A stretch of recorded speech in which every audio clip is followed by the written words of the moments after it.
Demon Slayer Season 3 Episode 7, Tanjiro confronts another form of Hantengu, while Muichiro tries to break out of Gyoko's water pot prison.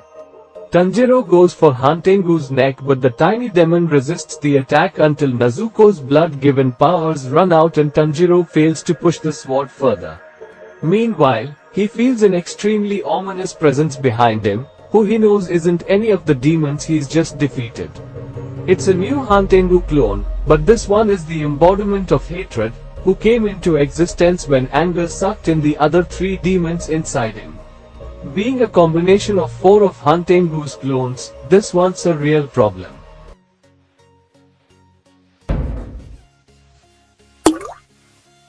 He's also a problem because he's really diabolical in his philosophy and skewed viewpoints, on top of being absurdly strong, so much so that a mere glare from him freezes Tanjiro and Genya, who can't believe how overwhelmed they are with the demon's power.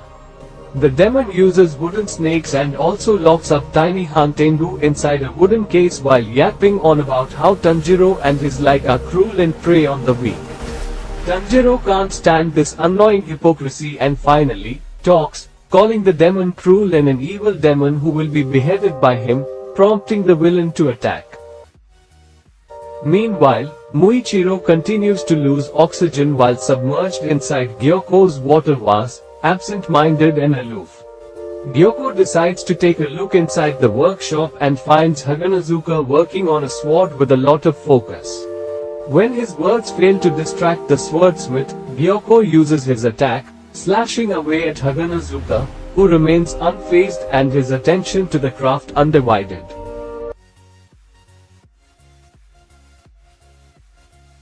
His mask falls, but his focus doesn't, which really gets under Gyoko's skin, who's angered at seeing another artist pouring this much focus on his craft, something he admits he feels bad about because he's never been able to do something like it. Muichiro wastes his last attack to get out of the captivity and loses hope, wishing for more Hashiras to eventually arrive and help. However, Tanjiro appears in front of him and gives him some words of encouragement that he says Tanjiro never said to him.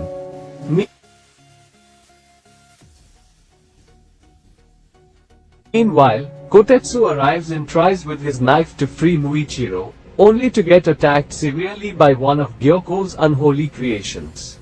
He then breathes some air into the water vase, allowing Muichiro to breathe.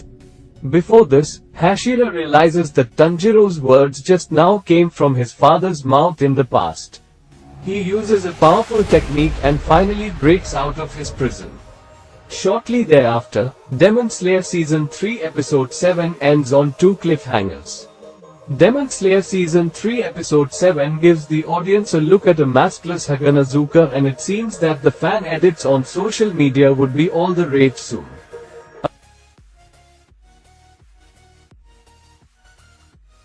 Apart from a pretty face, Haganazuka also shows a preternatural amount of restraint and focus. In a sea of complex and grand attacks between the demons and those who slay them, it's Haganazuka's unflinching attention to his craft that proves to be the mightiest move against Gyoko. It's also great to see Muichiro finally show some signs of warmth after he manages to rejuvenate one of the important memories of his past. Demon Slayer Season 3 Episode 8. Director, Junichi Minamino. Demon Slayer Season 3 Episode 8 Recap and Review, The Mew in Muichiro. In Demon Slayer Season 3 Episode 8, Muichiro finally regains his memory and preps for the battle ahead with Gyoko. After breaking out of the water prison pot, he recalls the memories of his past which he couldn't for years until now. He remembers how he was the child of a lumberjack and used to assist him in chopping wood.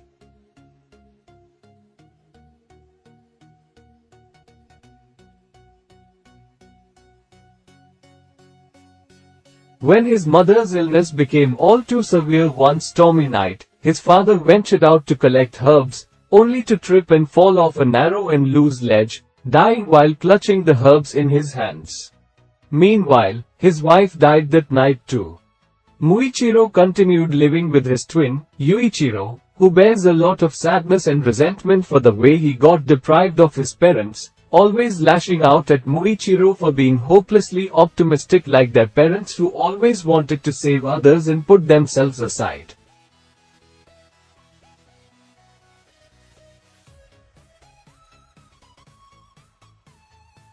He also lashed out at Muichiro for being incompetent and frail while trying to be optimistic and reminding him of their parents. One day, Lady Amane visited them and told them about their legendary swordsman lineage, asking them to become swordsmen too.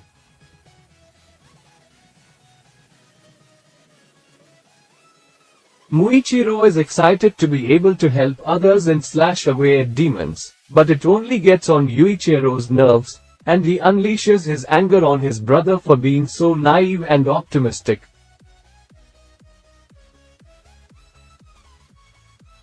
Reminding him of his parents who he tried to save but who ultimately died because of their selflessness.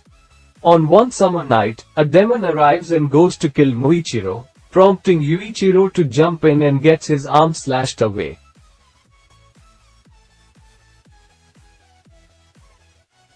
This fills Muichiro with unimaginable rage that blocks everything away and he ends up killing the demon.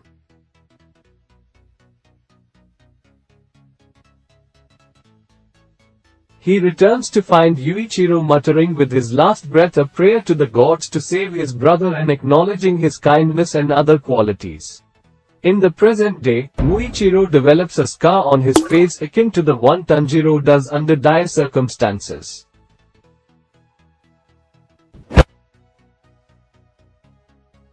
He saves Kotetsu, manages to cut Gyoko before he transports to another port, and with the help of a new sword from Kanamori, gives the upper moon demon a taste of his own medicine, slashing away at him at a limitless rate. Before the ultimate stage for the battle takes place, Demon Slayer Season 3 Episode 8 rolls the credits. Episode 9 of Demon Slayer, Kimetsu no Yaiba Season 3 Tashira Muichiro Tokito, begins with the swordsmiths hiding while Tokito faces off against Gyoko. The demon keeps insulting him while Tokito states facts about how he is just going to kill him. Unable to take his taunts, the demon releases tons of fish minions but Tokito easily destroys them in just 2 moves. He strikes at the demon, but Gyoko sheds his skin and shows his true form, which is that of a diamond-scaled snake. They start bickering as Tokito is not impressed while Gyoko tries to flex his speed and strength. The Slayer then smiles as he says all of that is pointless if the demon's attacks don't actually land on him. He remembers the rage he experienced as his brother, Yuichiro's body rotted away. He too was on the brink of death when Amane and her kids arrive and save him. Tokito loses his memories but his anger remains as he starts training to kill all demons. Gyoko gets serious as he attacks with all of his strength but Tokito is not deterred. The demon is unable to catch him as he is covered in mist. As the demon watches, the Slayer beheads him. Gyoko is shocked that he lost to a worthless child and he tries to regenerate so as to kill him for Lord Muzan. Tokito doesn't show any anger as he simply slices him into pieces till all of Gyoko vanishes. He suddenly remembers Ubuyashiki saying that once he knows who he is, he will be stronger. The marks on his face disappear and he smiles as he tells Kanamori he is fine. He starts trembling as he says he now needs to help Tanjiro but he faints. Kanamori is annoyed that Haganazuka won't move even when he is about to be killed. As Kotetsu goes to help him, the older swordsmith is shocked as he thinks the child died. Kotetsu points out that only his hand was injured while the sword guard that Tanjiro had given him for his next sword protected him. Tokito opens his eyes and sees that the sword guard belongs to Kyojuro Rengoku, the flame Hashira who had always been friendly to him. He suddenly sees his parents and Yuichiro smiling at him and saying that he did well. As for poor Tanjiro, he is busy fighting the 5 dragon heads of the hate clone.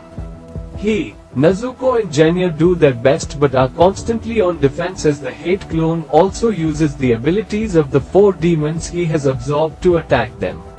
They are barely able to survive and are shocked when one of the heads swallows Tanjiro.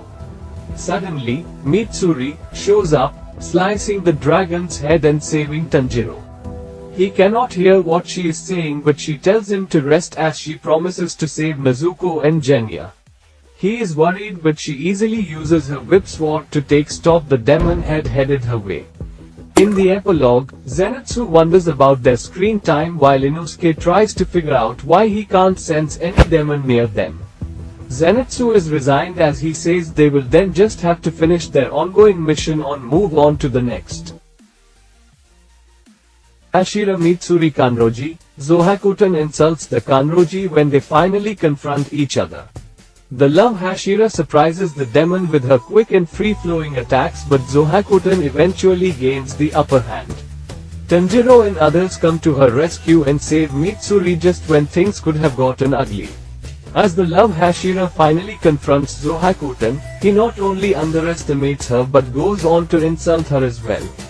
This does not sit well with Kanroji, who relentlessly attacks the dragon's maid using the blood demon art. She easily manages to establish her dominance and closes the distance quite fast to decapitate Zohakuton.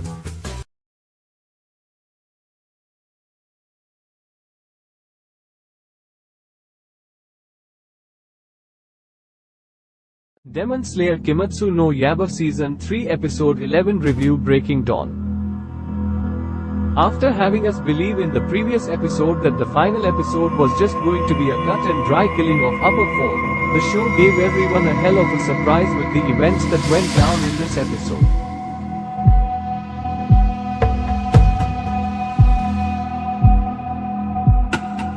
What was supposed to just be the final fight between Tanjiro, Nezuko, Genya, and Upper 4 turned into an emotional rollercoaster that made my heart want to come out of my throat multiple times and, for a few moments, made me believe that the absolute worst had occurred.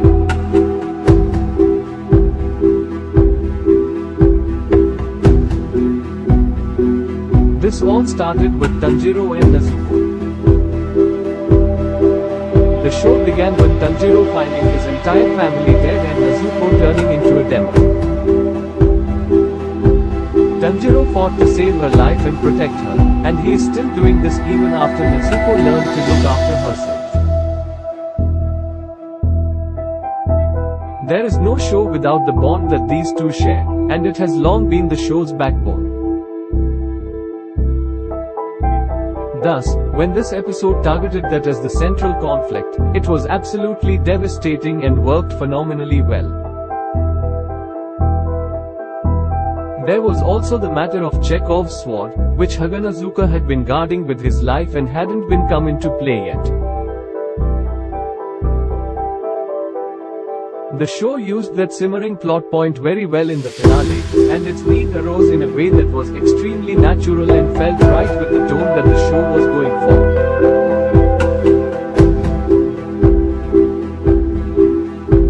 Tanjiro was a righteous mad lad here, and for once, he didn't come across as overbearing in the process of being so, maybe because he was actually backing up his words with his actions this time around.